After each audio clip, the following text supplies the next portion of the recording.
Minta maaf terlambat datangnya karena Kenapa Pak? tamu dari pagi Ya. datang terus. Ya, jadi agak sedikit molor. Walaupun begitu masih ada 22 menit insya Allah dari sekarang kita akan fokus saja tentang the power of doa. The power of, apa maksud ini Ibu? Kekuatan kita dalam berdoa. Ini kedinginan apa enggak? Dibuka sedikit enggak apa-apa. Ya. Kalau di sini kurang mungkin ya?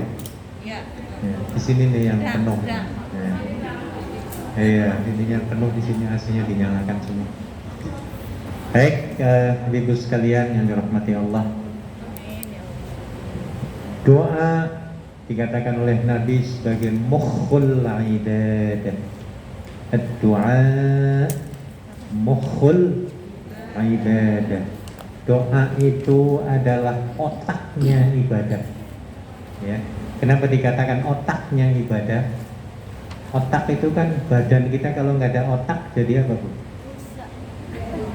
Jadi orang apa? Kalau nggak ada otaknya? Jadi orgil ya Bu ya? Iya. Badannya ada tapi otaknya nggak ada, akan berbahaya. Sebab itu ibadah mesti ada doanya semua dalam ibadah itu. Sembahyang itu isinya doa semua loh Bu. Makanya yang namanya as-sholat, sholat itu maksudnya itu sebenarnya adalah ibadah. Sholat itu maksudnya ibadah ataupun doa. Ya. Sholat artinya doa.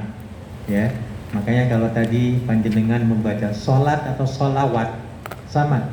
Sholat ataupun sholawat itu artinya doa sebenarnya. Ya.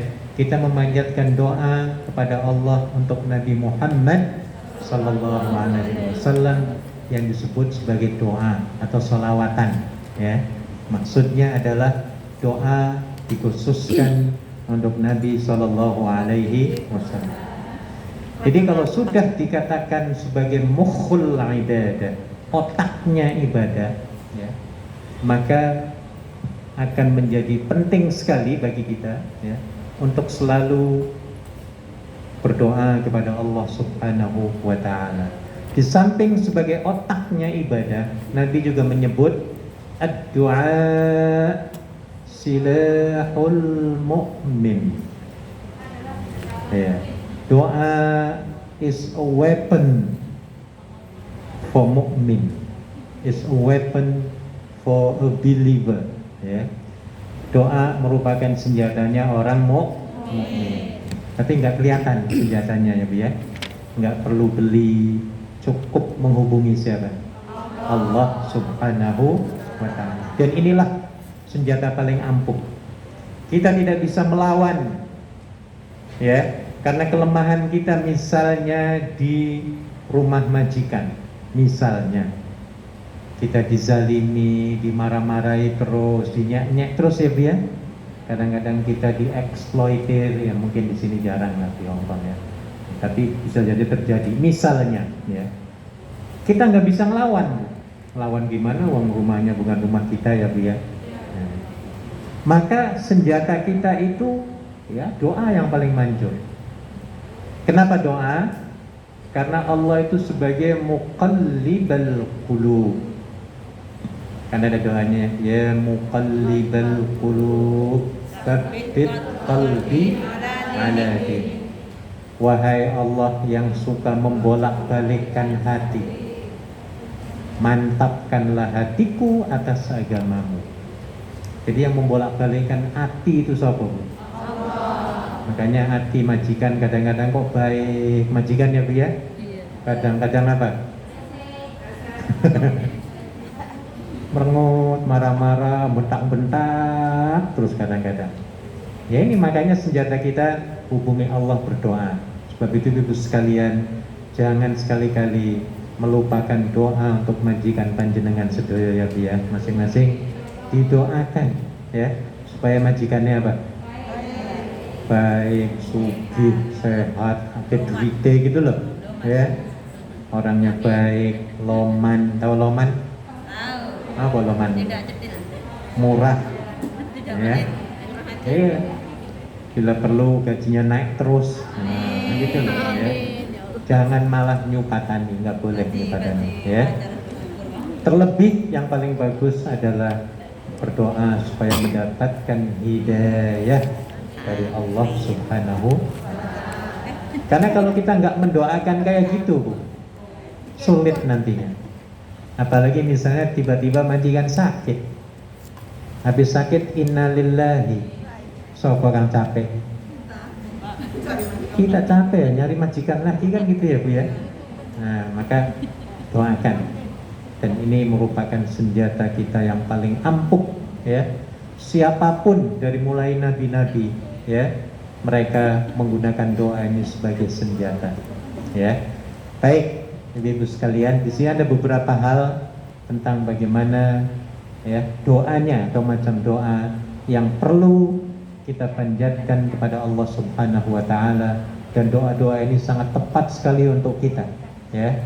Doa yang pertama adalah saat pekerjaan kita terasa apa? Berat. Nah, di sini ada ya. Ada di sini kira-kira yang kerjaannya berat. Apa nggak ada yang berat? Gitu? Ada nggak berat? Ada. Kadang-kadang berat, kadang-kadang enggak. Ya, wis ada lah, katakan ada ya. Jadi kalau ada, ya, kerjaan kita terasa berat banget. Nabi pernah didatangi oleh anaknya Fatimah, ya, Az-Zahra.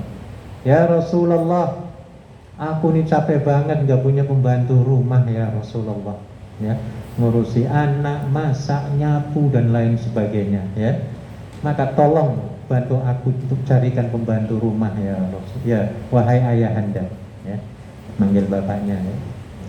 Nabi yang nggak punya uang, kemudian belum ada agensi apa ketika itu? Agensi pembantu rumah, ya, belum ada PT, ya. Iya, nggak ada PT ketika itu, ya. Maka Nabi bicarakan, kalau itu yang Anda maksudkan wahai anakku, ya, merasa capek berat pekerjaan ngurusi rumah tangga, ya, maka di sini Nabi menyarankan untuk membaca tasbih. Ada di sini ya hadisnya, ya.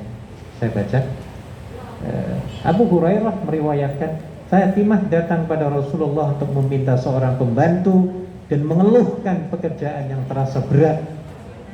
Rasulullah kemudian menjawab, jangan mengatakan hal itu lagi. Artinya jangan menyesal, jangan gondok gitu, ya. Ketika jangan mengeluh, ya. Ketika melakukan kerja-kerja rumah itu jangan mengeluh. Tambah mengeluh, tambah apa, Bu? Ya, tambah capek. Makanya ikhlas itu penting, Bu, ya. Iya, ikhlas itu bisa mengatasi segala permasalahan dan badan akan sehat. Diwadani orang ikhlas, enak apa enggak, Bu? Iya. Ditampar orang, alhamdulillah. Pernah ditampar? Yes, alhamdulillah saja. Ucapkan dulu alhamdulillah. Masalah hukum itu belakangan, nanti undang-undang dia, ya. Pertama harus alhamdulillah dulu, ya. Jadi orang yang ikhlas nikmat, ya, semuanya akan tercapai, Bu, ikhlas itu. Dan ini merupakan ciri-ciri orang yang bertakwa. Orang yang bertakwa itu ikhlasnya didahulukan, niat ikhlasnya itu, ya. Jadi dalam melakukan sesuatu itu nggak ada yang berat, nggak ada yang berat itu bagi orang ikhlas. Apa kata Nabi?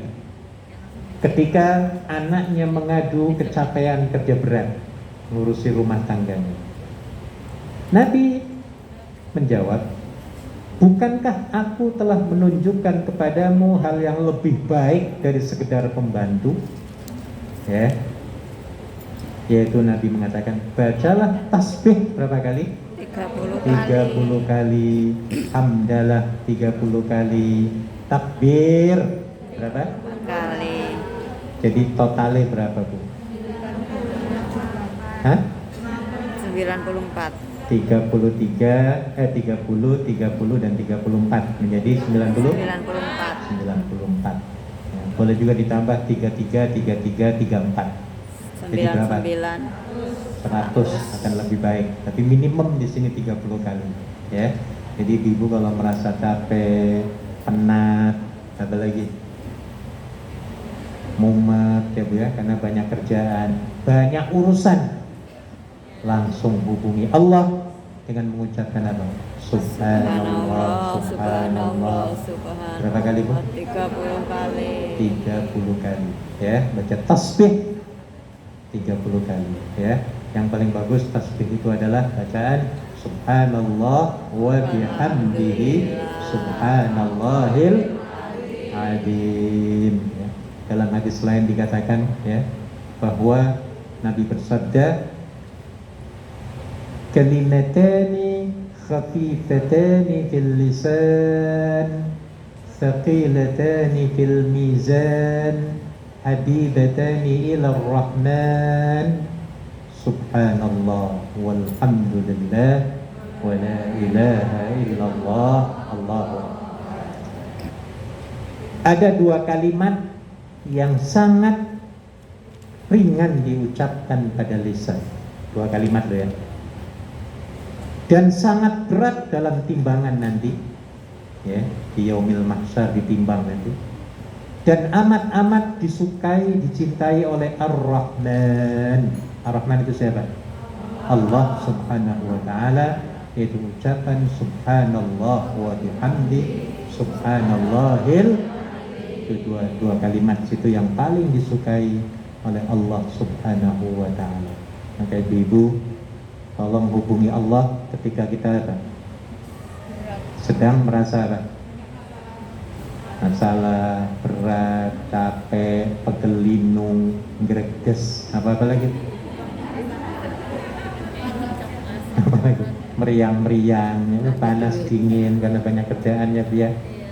Terus langsung menghubungi Allah. Subhanallah, subhanallah berapa kali? 30. Ataupun yang tadi dibacakan bagus. Subhanallah wa bihamdih subhanallahil azim 30 kali. Kemudian membaca hamdalah. Hamdalah itu baca apa? Alhamdulillahi rabbil alamin. Kalau bisa diteruskan sampai alamin ya. Alhamdulillahi rabbil alamin. Alhamdulillahi rabbil alamin. Dengan mengucapkan alhamdulillah, kalau kita memaknai Bu, permasalahan akan hilang semua loh Bu. Iya, coba kita apa sih yang kita keluhkan Bu? Panjenengan pernah mengeluh apa enggak? Mengeluh apa contohnya? Ayo. Apa? Apa ngeluhnya? Kecapean. Nah, katakan alhamdulillah sambil memaknai ya. Memaknai di sini maksudnya adalah aku masih bersyukur ya Allah, kerja kecapean ini dapat duit. Ada orang sebelah sana itu kecapean nganggur nggak dapat duit, kelaparan. Nah, ya, dengan mengucapkan hamdalah itu dan memaknai, maka akan hilang semua loh, akan hilang semua ya. Tapi kalau sekedar mengucapkan hamdalah tanpa memaknai, ini yang masih berat ya. Makanya ketika mengucapkan hamdalah kita harus memaknai arti itu sehingga rasa-rasa keluhan ya, rasa-rasa capek, berat dan lain sebagainya akan hilang ya. Sama misalnya kalau kita lagi kepanasan musim panas ya Bu ya, ucapkan saja alhamdulillah. Alhamdulillah panasnya masih belum seberapa ini ya dibanding dengan di Arab Saudi. Arab Saudi kadang-kadang 52, 55 loh Bu, panasnya luar biasa ya. Di sini ada panas, ada dingin. Tahu maksudnya panas dingin? Lagi jalan panas, pengen dingin, mampir aja ke warung itu. Ya, ada AC-nya ya Bu ya. Sepanjang jalan kan AC semua itu. Terus mandek aja berhenti sebentar ya, Bu ya. Di depannya gitu loh ya. Atau masuk Sogo atau masuk Times Square. Ya, istirahat. Oh, adem Bu, enak Bu. AC-nya kuat sekali kayak sekarang nih, AC-nya kuat ya. Iya. Nah, jadi dengan mengucapkan hamdalah dan memaknai situasi, semuanya akan hilang dan akan enak, hidup itu enak jadinya. Ya. Alhamdulillah panasnya sebelum seberapa. Ya. Iya, masih ada sendal, ada sepatu. Bayangkan kalau di Afrika sudah panas nggak punya sendal jepit lagi. Jalannya kira-kira gimana? Kayak kebakar loh. Iya, kita masih enak ya Bu ya. Nah, ini maksudnya. Dengan hamdalah ini akan menghilangkan semua keletihan ya, kesusahan dan rasa berat. Berapa kali? 30 kali ya. Kalau kita sambil berjalan kita ya, baca hamdalah, alhamdulillah, alhamdulillah, alhamdulillah. Lagi ngomong alhamdulillah, tiba-tiba di depan kita ada suara brut kentut. Ayo gimana Bu? Mau alhamdulillah apa astagfirullah? Bu. Tetap alhamdulillah teruskan Bu ya. Alhamdulillah baru angin loh yang keluar. Coba kalau bom. Nah ya Bu ya. Wes aku seneng lah, enggak apa-apa, dia juga sehat kok. Nah gitu loh ya.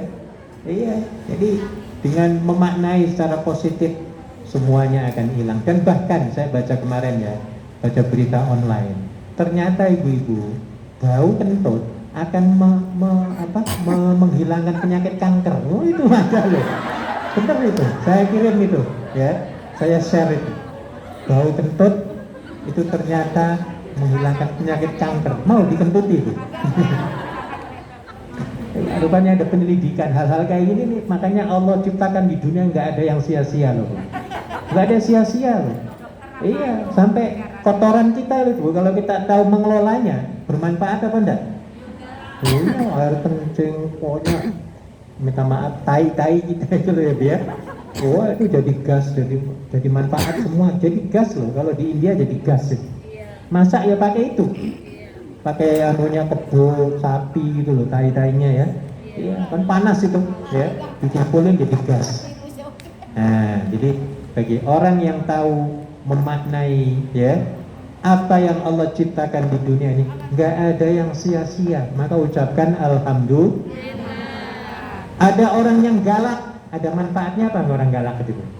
Ayo kira-kira hikmahnya apa Bu? Ayo, bisa nebak apa enggak?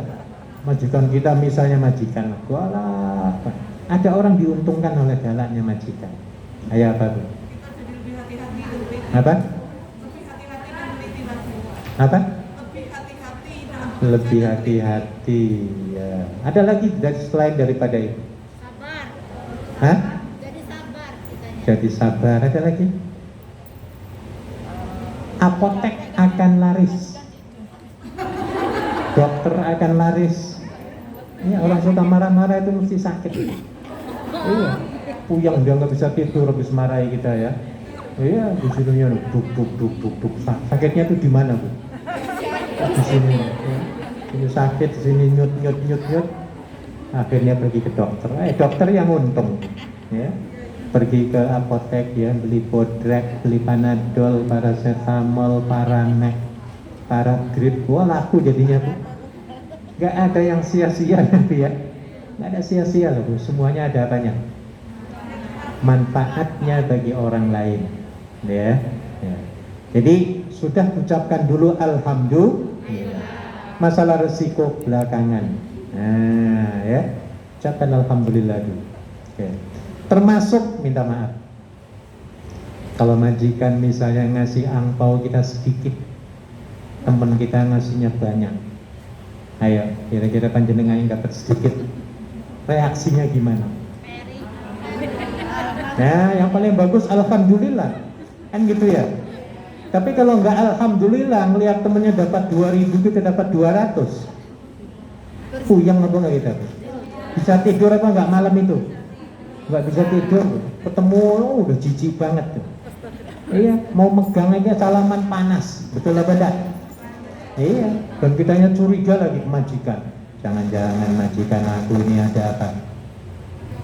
Nah, ya, dan akhirnya nanti pikirannya negatif. Tapi dengan mengucapkan arigato gozaimasu, alhamdulillah, terima kasih ya Allah, toce Allah, ya, maka akan hilang kedegian itu. Nah, jadi betul-betul memang dengan mengucapkan hamdalah ini akan menghilangkan apa Bu? Stres. Kepenatan, kepedihan, kesengsaraan, rasa berat dan lain sebagainya. Banyak sekali penyakit yang bisa hilang, diobati gara-gara mengucapkan apa? Alhamdulillah. Panjenengan kalau kesandung itu marah-marah apa alhamdulillah? Astagfirullah. Ayo, Bandingkan kalau marah-marah dengan mengucapkan alhamdulillah, mau pilih mana Bu? Kenapa nggak marah-marah? Wah, tambah sakit Bu. Sudah kaki kita sakit, mulutnya ngomel-ngomel. Ya Bu ya, tangannya mau nempeleng orang. Nah, ya Bu ya. Iya, badan kita jadi tambah sakit. Tapi dengan mengucapkan alhamdulillah baru kesandung, nggak apa-apa kok, cuma sedikit sakitnya. Nah, habis itu enak ya Bu ya, indah dengan membaca apa tadi? Alhamdulillah. Apalagi dibaca sampai berapa kali? 30 kali. Katakan 30 ini semuanya masalah semua. Sandung, alhamdulillah. Tinggal berapa? 29. Ya Bu ya. Yang keduanya apa? Jatuh misalnya, ya. Tinggal berapa? 28 ya. Terus pokoknya sampai 30 itu insya Allah nggak ada yang menjadi apa namanya memberati kita, ya. Itu dengan mengucapkan alhamdulillah. Dan yang terakhir membaca takbir. Takbir itu baca apa? Allahu. Berapa kali Bu? 34. Kita kalau membaca Allahu Akbar dengan memaknai, indah rasanya Bu. Ternyata kita ini adalah makhluk yang kecil, kerdil, miskin, nggak punya apa-apa loh kita nih Bu ya. Ya, yang hebat besar siapa? Allah. Makanya ibu-ibu kalau dipanggil oleh Allah, bukan meninggal, bukan. Ada panggilan misalnya. Panggilan itu panggilan sholat misalnya ya Bu ya. Iya, muazzinnya ataupun handphonenya itu melaungkan azan. Apa bunyi azan itu? Allahu Akbar, Allahu Akbar. Apa artinya? Kita lagi goreng ayam. Allahu Akbar, Allahu Akbar. Ayo kira-kira panjenengan mau memenuhi panggilan Allah untuk sembahyang apa terus goreng ayam? Goreng ayam. Mana yang maha besar dan mana yang maha kecil? Ayam apa Allah yang maha besar? Allah. Yang maha kecil siapa? Ayam. Mau ditinggalin goreng apa enggak? Nah, ini berat ini. Ini berarti masih belum mampu menjalankan Allahu Akbar, Allahu tanggung iya, sampai terakhir la ilaha illallah. Oh ini ikannya belum digoreng, nanti majikan datang. Akhirnya di delay lagi sembayangnya ya Bu ya. Nah, ini namanya belum memaknai Allahu Akbar. Nah, ya. Orang yang memaknai semua makhluk di dunia ini kecil, ayam goreng itu kecil, wis tak padanilah kompore, ya. Aku ingin membesarkan Allah Subhanahu wa taala. Aku ingin menyenangkan Allah Subhanahu wa taala. Makanya di Arab Saudi itu kalau juga azan tutup semua. Warung tutup, mall tutup, klinik semuanya tutup itu. Karena tadi ada perkataan Allahu Akbar, Allahu Akbar. Allah yang paling maha besar. Dolar mah kecil. Ya Bu ya? Iya, emas-emas berlian di mall itu kecil semuanya. Yang besar siapa? Allah Subhanahu wa ta'ala. Orang yang beriktikad mempercayai seperti itu, hidupnya indah Bu. Enak apa enggak Bu? Enak. Makanya akan habis semua kesedihan itu, ya. Rasa berat akan hilang semua hanya dengan membaca 3 perkataan. Tadi yang disarankan oleh Nabi, yang pertama membaca apa? Tasbih. Yang kedua hamdalah ataupun tahmid. Dan yang ketiga takbir. Nah, insyaallah dengan mengamalkan ini hidup akan menjadi enteng, enak, ya, indah. Sudah jam 1 ini. Baru 1 hadis gitu ya. Terus nanti dibaca saja sendiri. Ini bagus sekali. Ini doa-doa optimistik, ya, doa-doa optimis supaya kita bangkit semuanya, ya. Jangan lemes saja. Mikiri pulang aja ya Bu ya. Harus semangat bekerja, ya. Semangat ibadah, semangat kerja, semangat ngumpulin duit, semangat nyekolahin anak, membantu keluarga. Harus semangat ya Bu ya. Baik, saya kira cukup, tinggal 4 menit. Mari kita Saya tutup sekian saja, nanti mungkin ditutup oleh MC. Terima kasih, insya Allah ketemu lagi pada kesempatan lain. Assalamualaikum warahmatullahi wabarakatuh. Ada doa ini ya, bantuan doa